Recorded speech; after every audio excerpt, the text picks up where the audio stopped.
Pray with me if you will. Dear gracious and heavenly Father, God, we lift up total praise unto you. Thanking you for the gift of life, for health and for strength. Thanking you, God, for being our joy in times of sorrow, for being our light in the midst of darkness, for being our battle axe in the time of roar. God, we come to you once again on this first Sunday, asking God that you would fill us with your presence. God, we also come asking, Lord, that you would endow me with your spirit, that as I stand before your people, that I stand with boldness, that I stand with conviction, that I stand on the solid rock, my God, my Jesus. Lord, use me to be a voice in this season. Use me to bring hope in this season. Use me to speak power and truth in this season. For this is our prayer in the name of Jesus the Christ we do pray.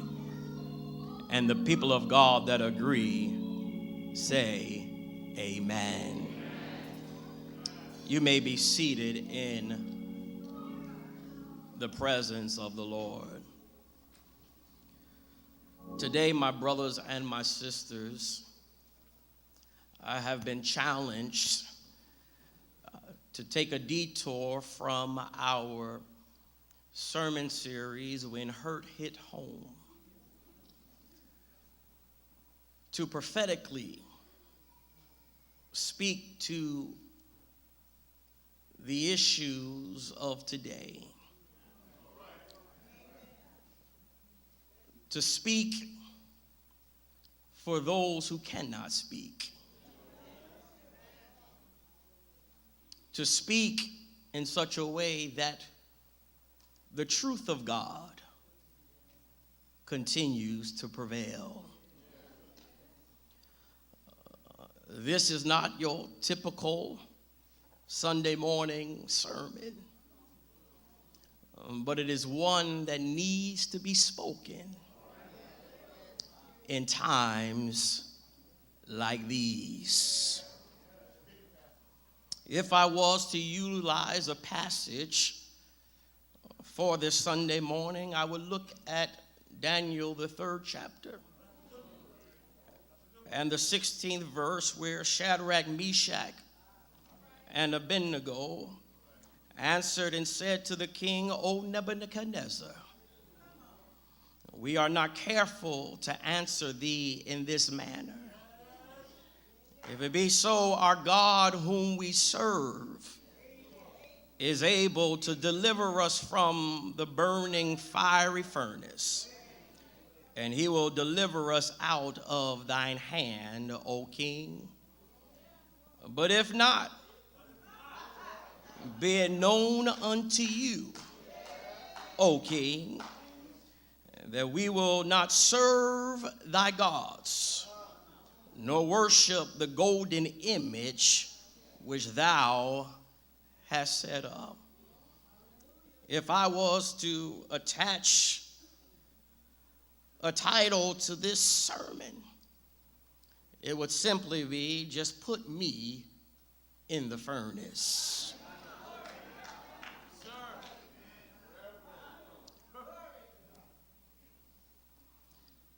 There's an infamous and a famous adage that for centuries has been eminently quoted and evolutionarily diversified, which has strategically cataloged the contrasting effects of both standing and falling. For to stand is simply to move, to remain, place, or set up in an upright or specified position. Whereas to fall simply is to move downward, typically rapidly and freely without control, from a higher to a lower level. This famous adage, with its trilogy of versions, decisively correlates for us the undeniable impact our stance has in relationship to falling. For in the words of individuals like Alexander Hamilton, Malcolm X, and the Reverend A.J. Whitney, who stated, if you don't stand for something, you'll fall for anything. They said, those who stand for nothing fall for anything, and when you stand for nothing, you'll fall for everything. Church, in recognizing the antagonistic truths solidified in these simplistic yet robust collection of phrases, I have chosen this Sunday, this 5th day of August in the year of our Lord 2018, to not fall, but to stand for something. Listen, church, I don't stand on shallow ground, nor do I stand on faulty foundations or a sandy establishment. But I stand firmly and proudly on the broad shoulders of the founding forefathers and mothers of the black church, who understood the necessity for black people succumb by the dehumanizing nature of slavery, the divisive character of segregation, and the demoralizing pollutant of injustices, to publicly and unapologetically speak truth to power. Therefore, I graciously accept this platform instituted and inaugurated by our Savior, Jesus the Christ, and entrusted to me as a proclaimer of truth, to exclaim extensively my disturbed and perturbed grievance with what I perceived to be a reflection of the words eloquently reverberated from the lips of the contagious advocate of black rights, Malcolm X. For he once stated, and I further emphasize, today's Uncle Tom doesn't wear a handkerchief on his head. This modern 21st century Uncle Thomas now often wears a fedora hat. He's usually well-dressed and well-educated. He's often the personification of culture and refinement. The 21st century Uncle Thomas sometimes speaks with a Yale or Harvard accent. Sometimes he's known as a professor. Sometimes he's known as a doctor. Sometimes he's known as a judge, a bishop, a reverend, and even the right reverend doctor. This 21st century Uncle Thomas is a professional Negro. By that I mean his profession is being a Negro for the white man. Now, please understand that by no means am I articulating consciously, subconsciously, or unconsciously that I am a racist, nor am I intentionally trying to publicly discredit our perceived modern-day prophets. However, in the spirit of transparency, I do need for you all to know, those whom I am privileged to pastor, that I am publicly notarizing this truth, that they don't represent me.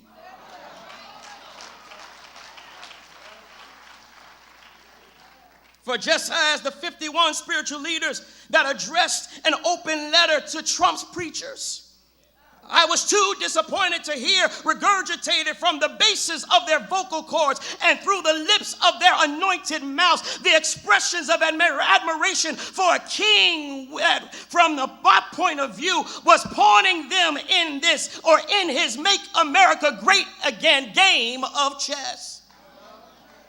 I mean, to hear expressions like, Mr. President, thank you for your heart for all the people. Mr. President, we're very grateful for your heart toward criminal justice reform. Your heart for the urban community is very, very amazing. Mr. President, I guess the greatest word I can say to you is that you have given this country expectations, given us a new hope, a new excitement to believe that things are getting better and going to get better. And we appreciate that leadership, your tenacity to keep pushing it and against all the opposition that comes against you. Thank you so much.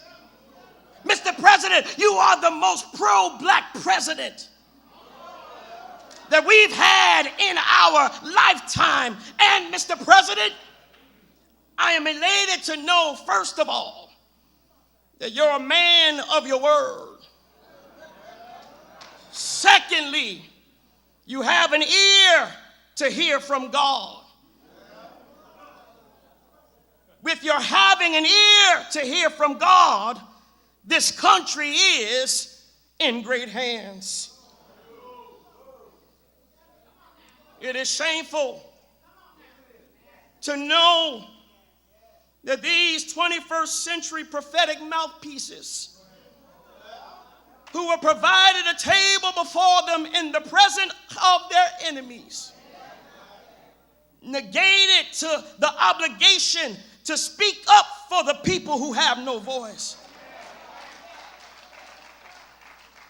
It is shameful to know that these 21st century prophetic mouthpieces who were provided a table before them in the presence of their enemy negated the obligation to speak up for the rights of all the down and the outers.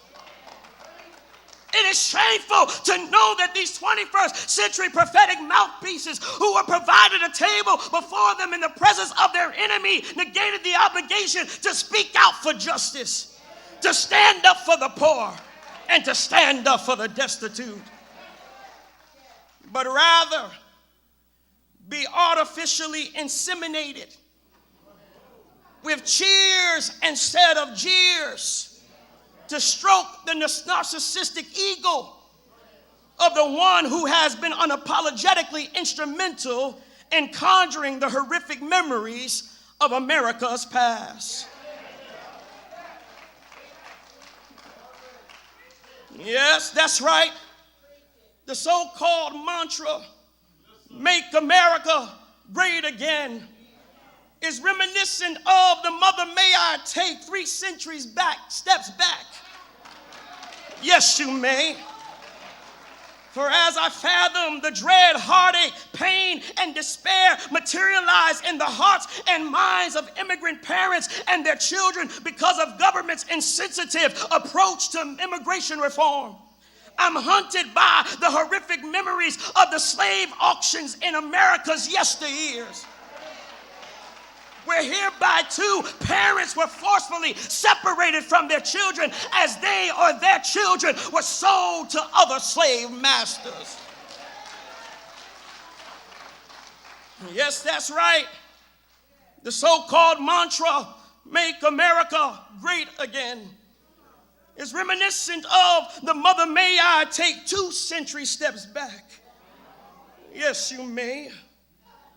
For as I fathom the cruelty, brutality, subjugated mentality, and social disparities endured by my people in the 20th century because of the notion of white supremacy and racial inequalities, I cringe knowing that these proclaimers of the gospel didn't take the liberty to staunchly address his appointed attorney general's continuous efforts to stall a federal review of police departments whose behaviors have swapped nightsticks and swapped water hoses and swapped lynch ropes for Beretta 92s, for Smith & Wesson M&P 9s and Glock 22s. that claimed the lives of Freddie Gray, Sam DuBose, Philando Castile, Alton Sterling, Eric Gardner, Michael Brown, just to name a few.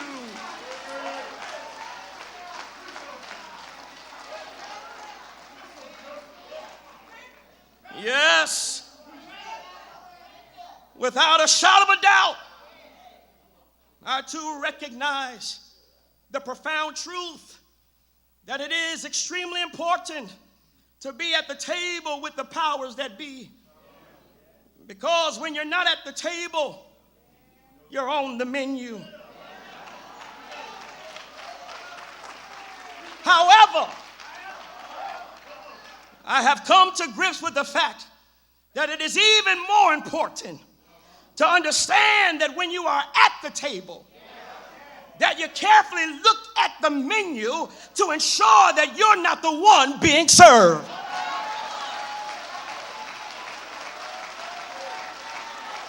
I just got to say that again. I said it's important that when you are at the table, when you're sitting at the table, that you make sure that you take a good look and see as to whether or not you're the one that's being served.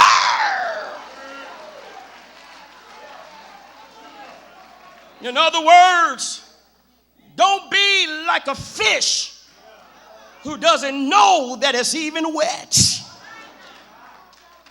But take note of the environment in which you are in and free yourself from being played like a 33, 45, or 78 vinyl of Harold Melvin and the Blue Notes. Wake up, everybody.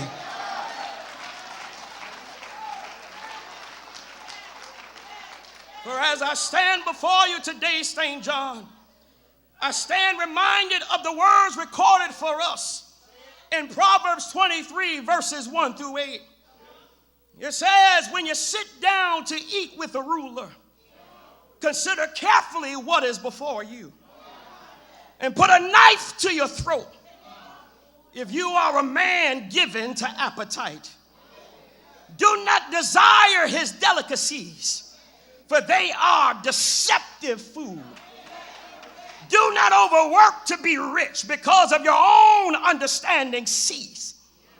Will you set your eyes on that which is not? For riches certainly make themselves wings. They fly away like an eagle toward heaven.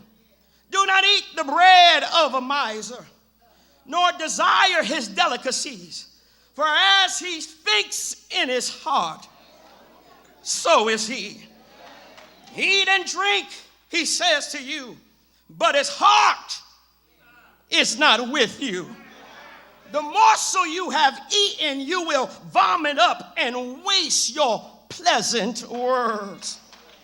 Yes, as we have unfortunately succumbed to a similar political climate as did the prophets of old, we must not cower under the pressures of scripted, politicized agendas, but embrace the same courage of Amos, embrace the same courage of Jeremiah, embrace the same courage of Isaiah, and stand before the powers and the principalities, the kingdoms and the rulers of this world, calling them into account with the words, thus saith the Lord. For like it was the mission and the ministry of the prophets of the Old Testament to have a deep concern for social justice, we, the prophets of today, ought to boldly model the words of Walter Brueggemann in his prophetic imagination book. For he stated the task of prophetic ministry is to nurture, nourish, and evoke a consciousness and perception alternative to the consciousness and perception of a dominant culture around us. Thusly, prophetic ministry has to do primarily with addressing specific public crises, but with addressing in season and out of season the dominant crises that is enduring and resilient of having an alternative vocation copped or domesticated. We must not alone or leave our role as prophet to be devalued. We must not allow our role as prophet to be diluted. We must not allow our role as prophet to be discredited in order that the powers that be might experience the liberty to flex their muscles. But we must remove the muzzle from our mouths and the yoke from around our necks and do as Micah said, do justly, love mercy, and walk humbly with our God. One of the things, church, I admire most about the late Reverend Dr. Martin Luther King Jr.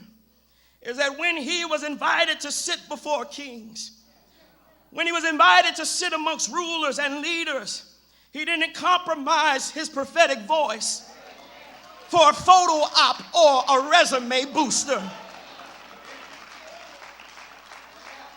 But he came to the table with his own menu to ensure that justice rolled down like waters and righteousness like an ever-flowing stream.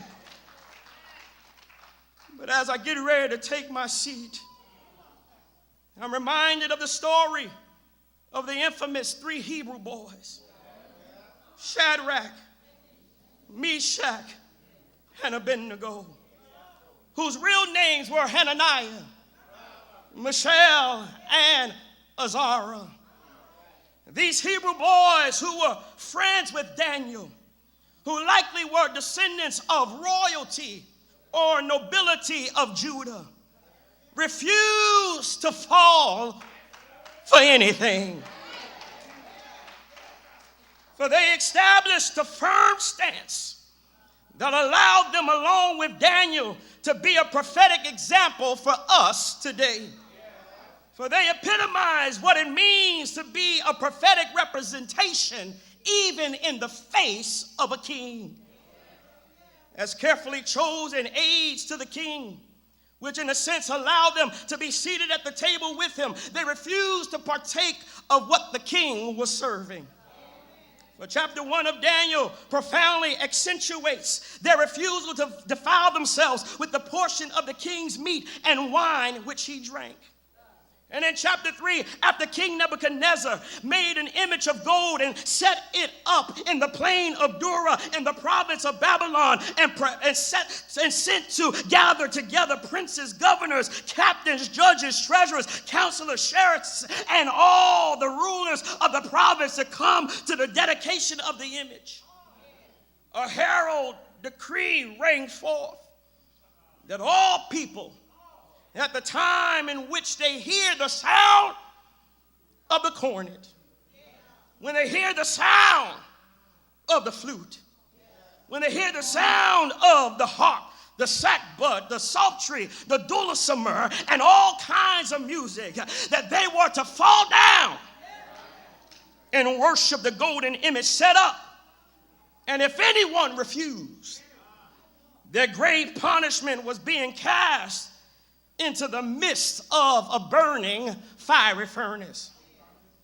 But what I like about these boys, Minister Rumpf, is that regardless of the consequences, Deacon Davis, regardless of the punishment, Mother Lee, regardless of the presumed outcome, they maintain their power, they maintain their position, and they maintain their voice by refusing to cave in to the narcissistic demands of the then king. For as the scripture highlights, in the face of a raging king, they uttered, "Just but put me in the furnace." Let me say it again. I said the scripture highlights that in the face of a raging king, they uttered, "Just put me in the furnace." For we look at the 16th through 18th verse, it says these words. It says, "O Nebuchadnezzar, we are not careful to answer thee in this matter.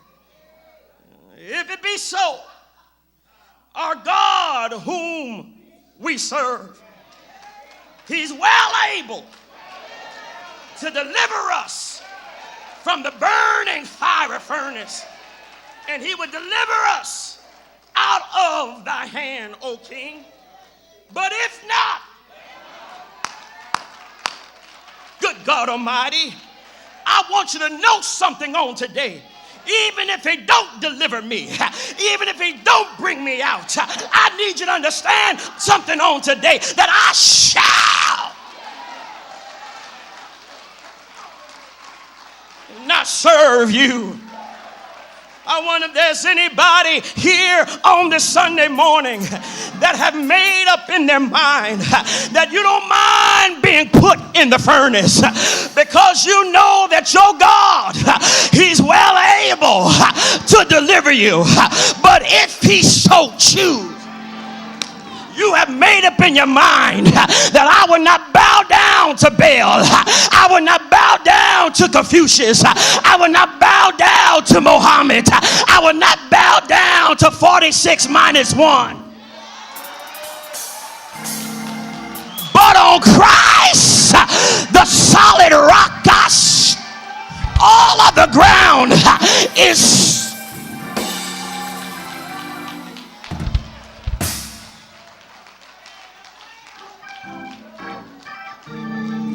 And so I'm talking to the people that I serve. I'm talking to the people that I shepherd. I'm talking to the people that I pastor. I need you to understand something today, that I stand before you all today just as the 3 Hebrew boys stood to declare that if there be a choice between becoming Uncle Tom's and the furnace, just put me in the furnace. If there is a choice between compromising my voice and the furnace, just put me in the furnace. If there be a choice between turning a blind eye to the realities of the black community and the furnace, just put me in the furnace. If there be a choice between losing my prophetic privilege, prophetic calling, and the furnace, just put me in the furnace. If there be a choice between negating my obligation to act justly, to love mercy, and to walk humbly, and the furnace, just put me in the furnace. If there be a choice between relinquishing an opportunity to serve a menu that ensures justice rolls down like water and righteousness like a flowing stream, and the furnace, just put me in the furnace. And yes, if there's a choice between me surrendering the occasion to speak up for the people who have no voice, to speak up for the right and the down outers, to speak out for justice, to stand up for the poor and the destitute, and the furnace, I need you to understand, just put me in the furnace, because I know, like Shadrach knew, I know, like Meshach knew, I know, like Abednego knew, that if it be so, my God shall deliver me from the burning fire, deliver me out of the king's hand. Can I get a witness who knows today that he will? Yes, he will. He will. Yes, he will. Somebody, anybody, make a liar out of the devil and declare, just put me in the furnace. My name is Reverend Dr. Javon Davis, and I approve this message in the name of the Father, in the name of the Son, and in the name of the Holy Ghost. Say yeah! Say yeah! Say yeah!